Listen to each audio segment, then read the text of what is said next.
우리를 도우시는 에베네셀의 하나님의 은혜가 2020년에 넘친 것처럼 우리 2011년에도 넘쳐나시기를 예수님의 이름으로 축복합니다. 우리 여러분들에게 인사하겠습니다. 에베네셀의 하나님의 은혜가 넘치시기를 축복합니다. 에베네셀의 하나님의 은혜가 넘치시기를 축복합니다. 2020년에 10대의 뉴스를 선정한다면 그 첫 번째는 단연코 코로나19일 것입니다. 코로나19로 인해서 많은 변화가 초래됐습니다. 영국 그 콜린스 사전이라는 데가 있습니다. 그 콜린스 사전에서 매년마다 그 올해의 단어를 선정하고 있습니다. 그 올해의 단어로 선정된 단어가 영어로 락다운입니다. 락다운. 그 락다운의 뜻은 봉쇄라는 뜻의 의미입니다. 봉쇄는 말 그대로 사회적인 상호작용을 하거나 공공장소에 접근하지 못하도록 막는 겁니다. 엄격하게 제한을 두는 것으로 그렇게 해석될 수 있습니다. 이 봉쇄라는 그런 단어가 우리나라는 자가격리 또는 사회적 거리두기라는 그러한 단어로 사용되고 있습니다.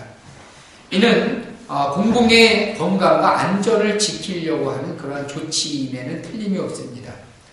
그 다음에 또 하나 올해 그 선풍적으로 많이 등장했던 단어가 한 단어 있는데 그것이 바로 먹방이라는 단어입니다. 이 먹방에는 영어사전 그대로 그 등재됐습니다. 그 먹방의 정의를 그렇게 놨습니다. 음식 먹는 영상을 소개하는 한국 문화. 음식 먹는 영상을 소개하는 한국 문화라고 했어요. 한국에서 이것이 처음 이제 시작이 되면서 전 세계에 파급됐던 것이 그 먹방 문화입니다. 그만큼 격리를 하다 보니까 이제 집에서 이제 음식을 시켜 먹고 그것을 영상으로 남겨서 공유하는 그러한 것들이 많이 발달됐습니다. 올해 우리 엘리나 믿음의 식구들의 올 한 해 2020년도는 어떤 삶을 살았는지 모르겠습니다. 아마도 코로나19로 인해서 많은 격리되고 또 봉쇄당하는 그러한 경험을 많이 했으리라고 봅니다. 그리고 이것은 사회뿐만 아니라 특별히 교회 안에서 더 많은 그런 격리를 또 사회적으로 요구받고 있습니다. 그래서 그 신앙으로부터 격리되면 안 되는데 사회적으로는 격리가 돼야 되고 또 사람으로부터 격리가 돼야 되는데 그것 때문에 우리가 신앙적으로도 격리가 되었던 그러한 시절을 살았습니다. 그러나 제가 전에도 그 설교한 적이 있었지만 우리는 이러한 격리의 시간들을 더욱더 하나님과 가까이 하는 시간이 되어야 될 줄 믿습니다. 오히려 하나님과 함께하는 시간이 더욱더 굳건해지고 견고해짐으로써 오히려 이러한 격리의 삶이 하나님과 더 가까이 가는 은혜의 시간이 되었으면 좋겠다는 생각을 해봤습니다. 오늘 말씀은 우리를 도우셨던 그런 에베네셀의 하나님에 대해서 함께 은혜를 나누어 보려고 합니다. 우리가 분명히 기억해야 될 것은 하나님은 살아계십니다. 그리고 우리가 아는 그 하나님의 속성 중에 하나님은 어떤 하나님이냐면 전능하신 하나님이세요. 그래서 하나님이 살아계시고 전능하시다라고 믿는다면 하나님의 자녀된 삶을 분명히 하나님은 지키시고 보호하시고 인도해 주실 겁니다. 아무리 코로나19가 어렵고 힘들게 할지라도 또 우리를 고통스러운 상황 가운데 몰아갈지라도 그 가운데 분명히 우리가 기억하는 것은 하나님은 여전히 살아계신다는 겁니다. 그리고 여전히 하나님의 백성들을 지키실 겁니다. 그리고 하나님의 약속하신 대로 그 풍성한 것들로 하나님은 분명히 채워주실 겁니다.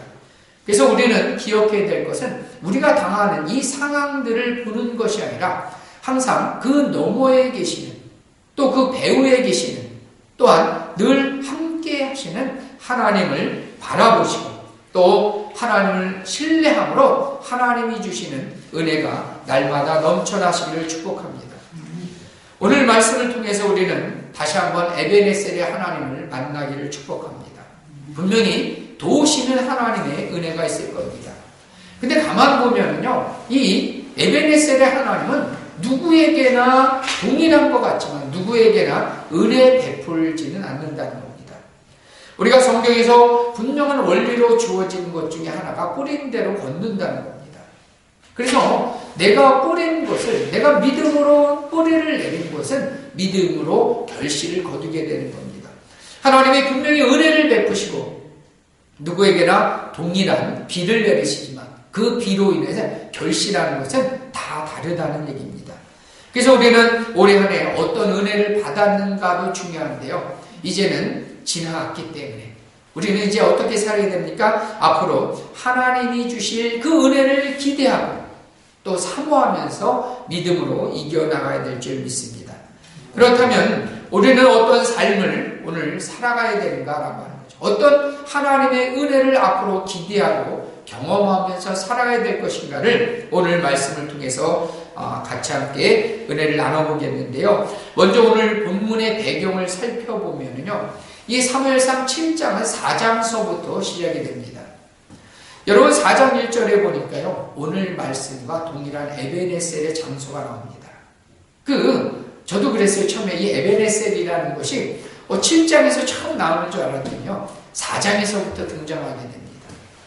그래서 이 에베네셀이라고 하는 장소는요. 어떤 장소였냐면 4장에 가보니까 블레셋과 싸움이 벌어지게 됩니다. 그리고 이스라엘 백성들은 하나님의 언약궤를 앞세우면서 블레셋과 싸움을 벌이게 됩니다. 근데 이 이스라엘 백성들이 하나님의 언약궤를 앞세웠던 이유가 있었어요. 그래서 하나님을 믿는 신앙 안에서라기보다도 언약궤를 앞세우면 이길 줄 아는 거예요. 마치 하나의 부적처럼 그들에게는 이 언약궤를 사용하는 것입니다. 그러니까 믿음이 이기는 것인데 그 언약궤를 앞세우는 우리가 마치 영화 같은 데서 보면 드라큘라 영화 같은 데서 보면 십자가를 뒤비게 되면 귀신이 또는 그 드라큘라가 물러갈 것처럼 생각하잖아요. 그게 아닌 거죠. 여러분 성경에도 나오지만 믿음이 귀신을 쫓아내는 거지 그 십자가를 들었다라고 해서 귀신이 물러가는 것은 아닌 거죠. 여러분 그래서 에베네셀에서의 그 블레셋과의 싸움에서 이스라엘은 패배하게 됩니다. 그리고 그 당시에 제사장이었던 엘리 제사장은 죽게 됩니다. 그리고 하나님의 언약궤는 블레셋에 빼앗기게 되는 겁니다. 그래서 이 언약궤를 하나의 믿음 없이 사용했던 이스라엘은 참패를 당하는 그 결과를 초래했던 장소가 에베네셀이라는 장소였습니다. 근데 이 빼앗겼던 언약궤가 블레셋 지방으로 갔을 때 이방 땅에서 하나님의 권능을 드러내게 됩니다. 그래서 언약궤가 가는 곳마다 그 언약궤 때문에 독종이 일어나서 블레셋 사람들이 전부 다 엄청난 고통을 당하게 되는 거예요. 그래서 어쩔 수 없이 이 고통을 당하니까 이 언약궤를 다시 이스라엘 땅에 돌려주게 됩니다. 그래서 다시 돌아온 하나님의 언약궤는 아비나답의 집에 이제 보존되게 됩니다. 여러분 이런 상황 속에서 그 당시 마지막 사사이며 제사장이었던 이 사무엘을 통해서 미스바의 영적인 대각성이 이루어지게 됩니다. 그것이 바로 7장서부터 시작된 그 7장 3절서부터 시작된 미스바 대성회가 오늘 소개되고 있습니다. 그러니까 이스라엘은 패배했습니다. 그리고 많은 사람들이 시리에 빠졌어요. 하나님의 언약궤는 빼앗겼다 다시 돌아왔지만 그들의 영적인 그러한 신앙은 무너지고만 상태였습니다. 그래서 다시 이 사무엘을 통해서 영적인 대각성을 이제 시작하게 됩니다. 그래서 미스바에 모인 이스라엘 백성들은 어떻게 하냐면 금식하고 자신들의 죄를 회개하면서 하나님의 회복을 사모하게 됩니다. 근데 이제 이렇게 미스바에 모여서 성회를 하고 회개 운동을 벌이는 이 시점은 블레셋의 입장에서 보면 이것은 전쟁 준비하는 것처럼 보일 수도 있다는 거죠. 여러분 그렇지 않습니까? 많은 사람들이 옛날에도 그렇지만 지금도 마찬가지지만 많은 사람들이 특별히 모였다라고 하는 것은 전쟁을 위한 준비일 것이라고 이렇게 추측해 볼 수가 있는 겁니다. 그러니까 이스라엘 입장에서는 영적인 부흥운동을 하기 위해서 모였었는데 블레셋의 입장에서 보면 이들이 전쟁 준비를 하고 있구나라고 그렇게 오해할 수 있는 상황이 발생하는 거죠. 그래서 옛날에 전쟁에서 승리할 수 있는 비결이 있는데 그것은 선제 공격하는 거예요. 요즘 아이들의 말로 하면 선빵을 날리는 거죠. 그래서 오늘 말씀 7절에 보니까 이스라엘 자손들이 미스바에 모였다 함을 블레셋 사람들이 듣고 그들의 방백이 이스라엘을 치러 올라온지라 이렇게 되게 됩니다. 그러니까 이스라엘을 그 모여있는 이스라엘을 향해서 블레셋이 공격을 하기 시작하는 겁니다. 근데 여러분 그 이스라엘 백성들은 어떤 상황이었어요? 그들은 예배를 하고 있었던 상황이었어요. 그리고 금식하고 있었다는 거죠. 그러니까 싸움에 대해서 전혀 준비가 되지 않는 상황이었어요. 그들은 질 수밖에 없는 이러한 상황 속에서 세상의 조건과 상황을 보면 그들이 전혀 이길 수 없는 상황이었다는 겁니다. 여러분 이렇듯 이 세상은요 믿음의 공동체가 신앙에 회복하는 것을 싫어하는 거죠. 사단이 가장 싫어하는 것은 뭐냐면 영적인 공동체의 회복에 있는 거예요. 하나님 나라의 확장에 있는 거예요. 그래서 우리 입장에서 보면 이 엘리나의 교회 입장에서 보면 이것이 더욱더 실감나는 상황이에요. 우리 하나님의 교회가 서게 되는 것, 믿음의 공동체가 성숙되는 것을 사단은 가장 싫어하는 거죠. 그래서 오히려 이 사단이 하는 것은 뭐 어떤 일을 합니까? 더욱더 이 믿음의 공동체를 무너뜨리게 만들고 와해시키려 만들고 또 그 믿음에서 떠나게 만드는 일들을 이 사단은 할 수밖에 없는 겁니다. 그래서 우리 엘리나 교회는 이 시작하는 마당에서 많은 어려움을 겪었던 것은 어찌 보면 정상적입니다. 왜냐하면 이 사단이 가장 싫어하는 것은 믿음의 공동체가 세워지는 거예요. 그래서 그것을 무너뜨리게 하기 위해서 많은 그러한 어려움을 초래할 수도 있었다는 거죠. 그래서 때로는 두려움에 빠지게 만들기도 하고 또 믿음의 회의를 만들기도 하고 또는 교회나 목회자들을 불신하게 만드는 일들을 할 수 있었다는 얘기입니다. 여러분 그런 의미에서 우리 믿음의 공동체는 엘리나 교회는 이제 지금까지 하나님의 은혜 가운데 지키시고 인도하셨던 모든 것들에 대해서 우리는 감사해야 됩니다.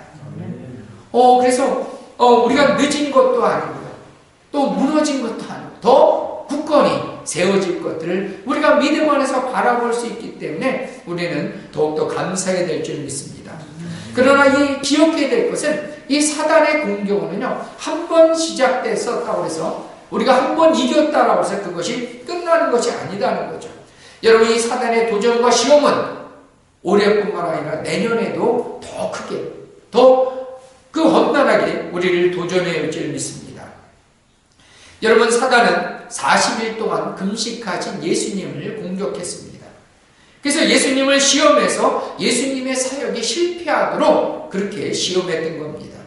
그리고 당연히 하나님의 아들이신 예수님이 그 시험을 이기셨습니다. 그리고 이긴 다음에 마태복음 4장 11절에는 뭐라고 나오냐면 이에 마귀는 예수를 떠나고 천사들이 나와서 수종드냐라고 이 마태복음에서는 기록됐는데요. 똑같은 본문의 말씀을 가지고 누가복음 4장 13절에서는 마귀가 모든 시험을 다한 후에 얼마 동안 떠나니라.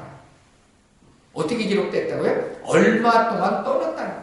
그것은 무슨 뜻이냐면 이 시험이라고 하는 것은 한 번 이겼다라고 해서 우리가 한 번 넘었다라고 해서 그것이 온전히 끝나는 것이 아니라 얼마 동안 떠나는 겁니다.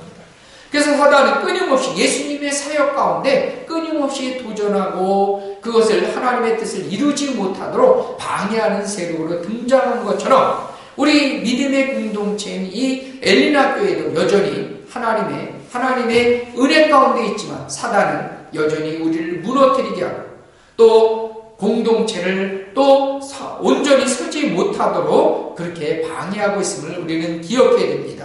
그래서 우리가 다가오는 2021년에는 코로나19보다도 더 강력한 어떻게 보면 더 변종 같은 어려움이 우리에게 있을 줄 믿습니다. 그러나 기억해야 될 것은 우리가 하나님의 도우심과 은혜 가운데 여전히 우리는 승리할 줄 믿습니다. 그래서 오히려 든든히 믿음에 굳게 서서 여전히 도우시는 하나님의 은혜가 있는 2021년이 될 줄 믿습니다.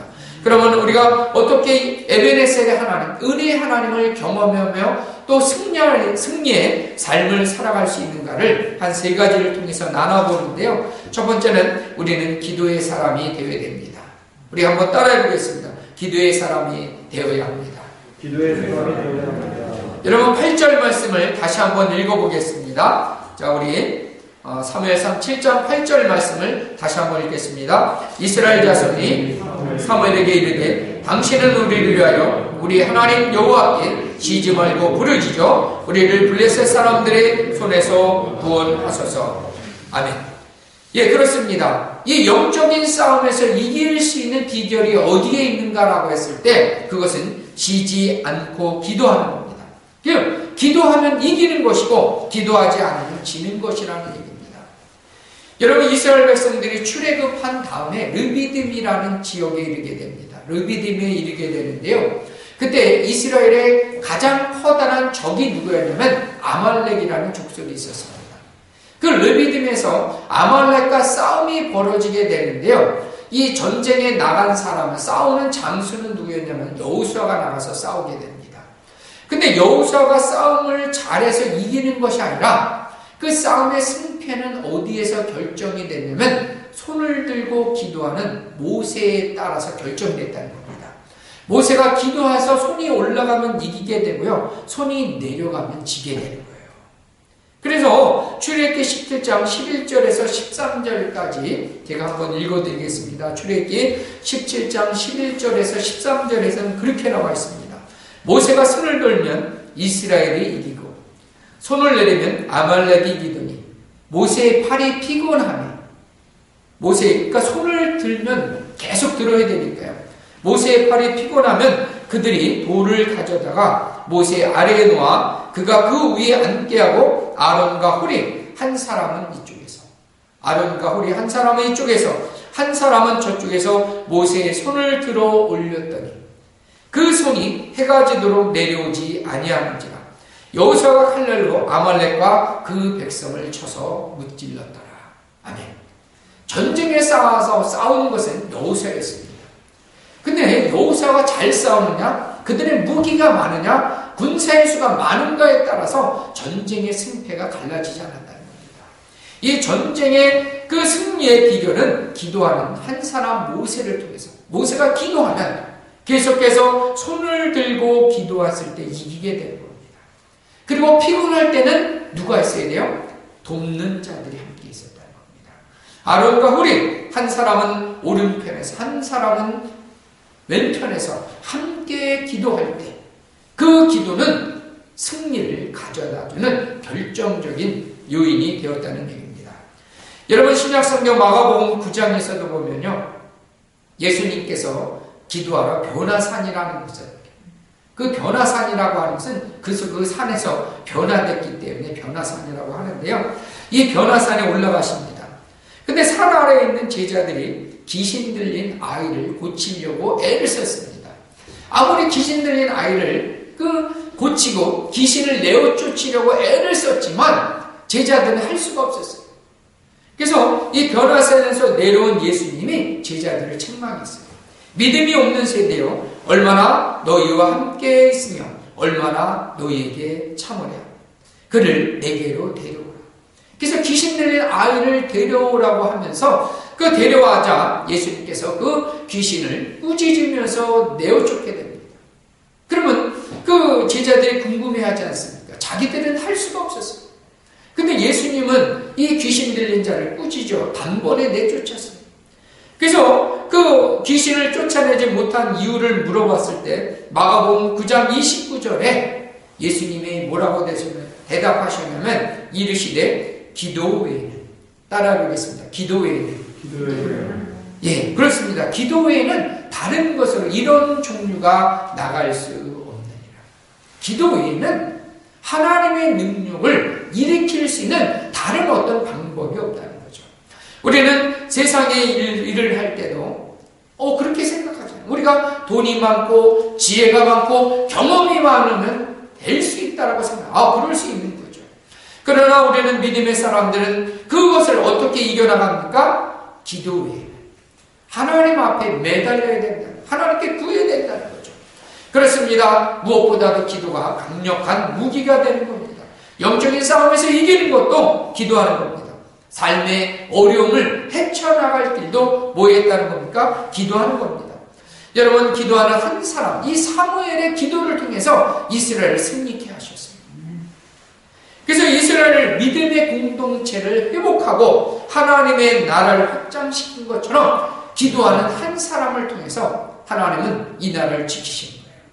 왜냐하면 에레미야 5장 1절에 보면 하나님의 그 진리를 행하고 공의를 행하는 그 한 사람을 찾으면 그 성을 멸하지 않는 거예요. 그래서 우리는 코로나19가 와도 두려워할 것이 없는 거예요. 왜냐하면 우리가 믿음의 한 사람이 기도하고 있다면, 우리 엘리나 공동체도 믿음의 한 사람이 기도하고 있다면 이 공동체는 무너지지 않는 거예요. 아멘입니다. 아멘. 믿음의 기도를 통해서 하나님께서는 믿음의 공동체를 굳게 세우는 거예요. 하나님의 나라를 확정하고 또 하나님의 놀라운 능력이 임하는 그 공동체는 기도하는 그 한 사람을 통해서 이루어질 줄 믿습니다. 여러분, 두 번째는 예배의 사람입니다. 여러분, 9절에 보니까 사무엘은 여호와 앞에 어떤 제사를 드리게 됩니까? 9절에 보니까 온전한 번제를 여호와께 드리고 이렇게 나옵니다. 그리고 이스라엘 하나님께 기도하기 시작합니다. 여러분, 사무엘이 처한 상황은 어떤 상황이었어요? 지금 전부 다 백성들은 금식하는 상황이었어요. 힘이 없었어요. 근데 이 블레셋은 엄청난 군대를 이끌고 쳐들어오는 상황이었어요. 그래서 그 블레셋에 쳐들어오기만 하면 이스라엘 백성들은 몰살당한 그런 위급한 상황이었습니다. 여러분, 그런 위급한 상황에서 이 사무엘이 제일 먼저 우선적으로 했던 것은 뭐예요? 온전한 제사를 하나님께 먼저 드리는 것이었습니다. 여러분, 하나님께 그렇게 번제를 드리고 기도할 때 하나님이 그 10절에 보니까 사무엘이 번제를 드릴 때, 밑줄 한번 쫙 끄면 너무 좋겠죠. 뭐 할 때요? 번제를 드릴 때. 여러분, 다른 거 하지 않았어요. 염려하지 않았어요. 전쟁을 어떨까? 의논하지 않았어요. 뭐 했다고요? 여호와 앞에 온전한 번제를 드릴 때 하나님께 어떻게 하셨습니까? 큰 우레를 바라사 그들을 어지럽게 하셨다. 하나님의 그 예배드리는 사람을 통해서, 그의 기도를 통해서 하나님의 역사가 일어나는 겁니다. 여러분, 그래서 코로나19를 맞이하는 우리 모든 성도들에게 있어서는 다른 어떤 많은 요인들이 발생할 수 있었어요. 그래서 우리는 집에서도 예배 드리는 거 물론 좋은 겁니다. 예배를 안 드리는 게 문제인 거지 집에서 드릴 수 있는 거 괜찮습니다. 영상으로 드리는 거 괜찮아요. 그러나 우리가 분명해야 될 것은 교회에서 드리는 예배와 모니터 앞에서 드리는 예배가 다른 겁니다. 여러분, 왜 우리가 예배해야 되느냐면 이 예배는 하나님을 만나는 통로가 되는 거예요. 하나님의 일을 이루는 그 계기가 되고요. 하나님의 그 일들이 이루어지는, 역전시키는 그 은혜를 체험하는 것들이 모두 예배를 통해서 일어나기 때문에 그렇습니다. 그래서 우리는 이 하나님의 은혜를 경험하고 하나님의 역사를 일으키기 위해서 우리가 가장 먼저 해야 될 것은 뭐냐면 하나님 앞에 나가는 거예요. 믿음으로 온전한 하나님이 받으시는 예배를 드리는 것이 우리들의 우선순위가 되어야 될 줄 믿습니다. 그러면 하나님이 받으시는 예배는 크게 두 가지가 있어요. 성경에 보면 하나님이 받으시는 예배, 여기는 이제 온전한 번제라고 그랬는데요. 이 신약적 개념으로 우리가 온전한 예배를 드려야 되는데 그 온전한 예배는 두 가지가 있는데요. 그 첫 번째는 요한복음 4장 24절에 나와 있습니다. 4장 24절에 보면 하나님은 영이시니 예배하는 자가 영과 진리로 예배할지니라 이렇게 나옵니다. 그래서 우리는 예배 드릴 때 어떻게 드려야 된다는 거예요? 영과 진리로서 예배 드려야 된다는 겁니다. 비록 우리가 집에서도 드릴 수 있어요. 우리가 회사에서 안에서도 드릴 수 있어요. 그러나 우리가 예배자의 자세는 가장 중요한 것은 영과 진리로 드려야 된다는 겁니다. 여러분, 그것은 무슨 뜻이냐면 영이신 하나님 앞에 우리가 영적으로 드려야지만 영이신 하나님과를 만날 수 있다는 겁니다. 여러분, 그래서 예배의 중요한 정의 중에 하나가 뭐냐면 하나님과의 만남인 거예요. 하나님을 체험하는 거예요. 그 임재를 경험하는 것이 온전한 예배가 되는 겁니다. 어떤 사람은 몸만 와서 있는 사람이 있어요. 마음은 다른 데 있는 사람이 있어요. 그 사람이 예배 드렸다고 할 수는 없는 겁니다. 여러분, 우리가 찬양할 때도 어떻게 찬양? 입술로만 하는 것이 아니라 내 영이 주님을 찬양 여러분 기도할 때도 마찬가지예요. 절대로 중언부언하지 말라고 그랬어요. 내가 드리는 기도와 상이돼서 하나님 앞에 연락되는 기도를 드려야 하는 것입니다. 여러분 하나님의 말씀도 마찬가지입니다. 말씀하시는 그 하나님의 음성이 내 영혼의 뿌리가 내리고 그것이 믿음으로 순종이 돼서 열매 맺는 자리까지 나가는 것이 바로 영과 진리로서 그 하나님 말씀 안에서 드려지는 예배가 된다는 겁니다. 여러분 또 한 가지 예배를 얘기할 때 로마서 12장 1절 말씀을 얘기하고 있습니다. 하나님 앞에 우리가 예배 드릴 때 로마서 12장 말씀에는 그렇게 말씀하고 있습니다. 그러므로 형제들아 내가 하나님의 모든 자비하심으로 너희를 권하노니 너희 몸을 하나님이 기뻐하시는 거룩한 산제사로 드려라. 이는 너희가 드릴 영적 예배니라. 우리가 예배 드릴 때 어떻게 하면 되냐면 거룩한 산제물로 드리는 것이 영적인 그것이 예배라는 겁니다. 여러분 이 구약에도 마찬가지지만 이 제사를 드릴 때 뭐가 필요하냐면요. 제사장이 필요하고요. 또 가장 중요한 것 중에 하나가 뭐냐면 제물이 필요합니다. 근데 우리가 드려야 될 이 산제사는 뭐냐면 내가 제사장이 돼서 나를 하나님께 살아있는 제물로 드리라는 겁니다. 즉 온전히 내가 하나님께 드리는 그 예배를 하나님은 받아주신다라고 하는 겁니다. 그래서 하나님이 받으시는 예배, 우리가 가인과 아벨의 제사에서를 통해서도 보면 가인도 나름 열심히 드렸어요. 그러나 하나님께서는 가인과 그의 예물은 받지 않았어요. 그러나 아벨이 드린 제사는 아벨과 그의 제물을 받으신 거예요. 여러분 이 제물은 뭐에가 담긴 거예요? 그 드리는 사람과 함께 드려줘야 되는 거예요. 온전히 드려질 때 하나님께서 받으시는 예배가 된다라고 하는 겁니다. 그래서 오늘도 이 미스바에서 하나님께 먼저 예배를 드렸을 때 하나님은 그때 예배 드릴 때 우리가 어떤 상황이 발생할 수 있어요. 어려운 상황이 있어요. 더 위급한 상황이 있어요. 그러나 그것보다 더 우선적으로 가장 중요한 것은 하나님께 먼저 예배하는 일이 되어야 될 줄 믿습니다. 그래서 2021년에 우리에게 더 큰 어려움이 있고요. 더 바쁜 일이 생길 수도 있고요. 또 더 힘든 일이 생길 수도 있지만 우리가 무엇보다 먼저 예배 자리에 나가시기를 축복합니다. 여러분 예배드릴 그때 하나님께서는 기이한 도심으로 기적 같은 은혜를 베푸셔서 반드시 승리하게 할 줄 믿습니다. 그래서 2021년에는 우리가 엘리나교회 예배를 통해서 여러분이 또 가정에 드리는 예배를 통해서 다시 한번 하나님의 부흥의 역사, 회복의 역사, 승리의 역사를 넘쳐나시길 예수님의 이름으로 축복합니다. 여러분 세 번째는 마지막 세 번째는 감사해야 합니다. 우리는 감사하는 삶을 살아야 될 줄 믿습니다. 여러분 12절의 말씀을 다시 한번 읽어보도록 하겠습니다.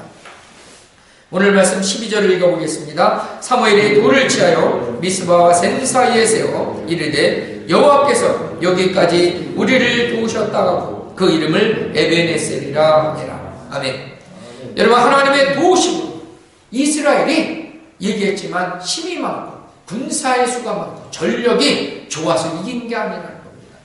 오직 하나님께서 도와주심으로 이기게 되었을 때 이 사무엘은 즉시 돌을 취해서 그 돌의 이름을 그 기념비의 이름을 에베네셀이라고 짓게 됩니다. 여러분 말씀드렸던 것처럼 이 에베네셀이라고 하는 장소는 어떤 장소였어요? 수치의 장소였어요. 패배의 장소였어요. 그래서 이스라엘은 전쟁에 지고요. 여호와의 언약궤는 빼앗겼고 엘리 제사장은 죽었던 수치와 패배의 장소였습니다.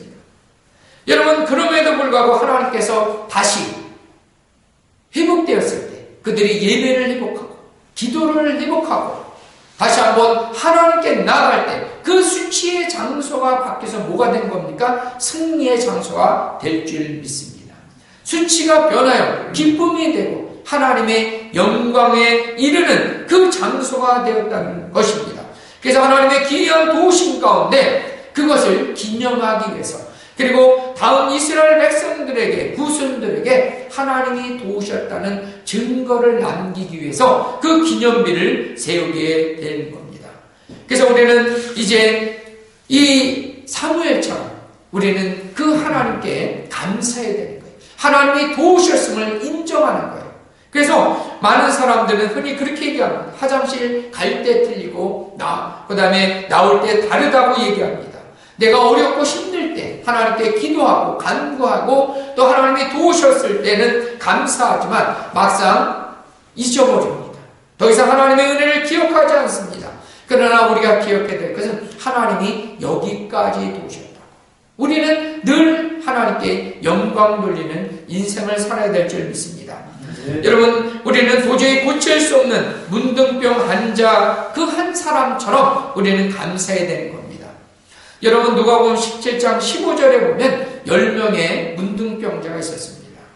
10명의 문둥병자가 예수님께 그 도우심을 구하고 그 다음에 그 예수님께 그 치료를 구했을 때 예수님이 그들을 고쳐주게 됩니다.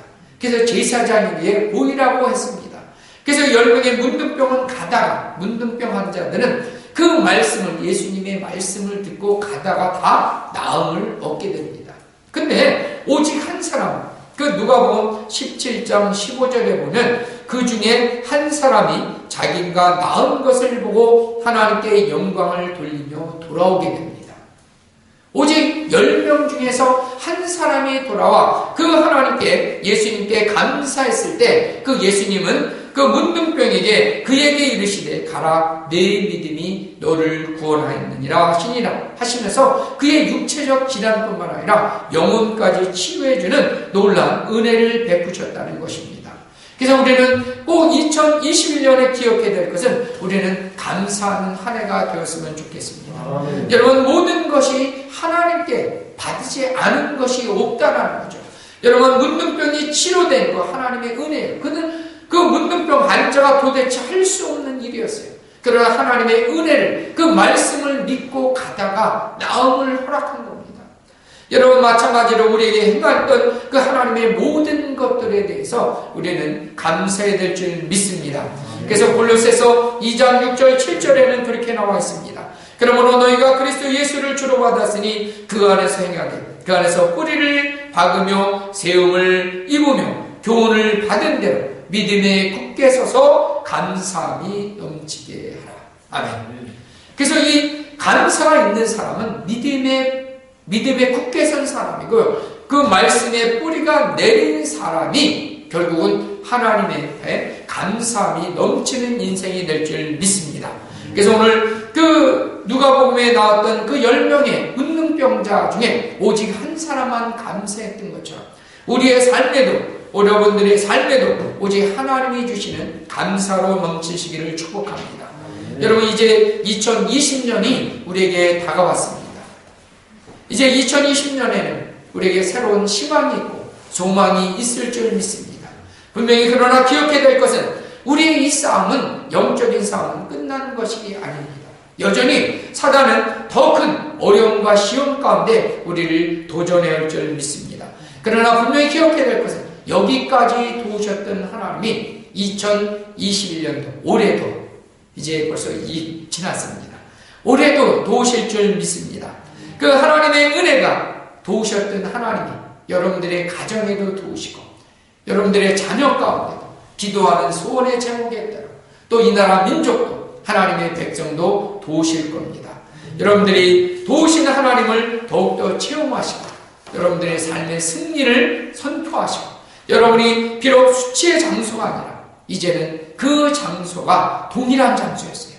그러나 과거는 수치요 패배의 장소였지만 이제는 2021년 어떤 장소가 돼요? 승리의 장소, 하나님께 영광을 돌리는 장소, 감사의 장소가 되시기를 예수님의 이름으로 축복합니다.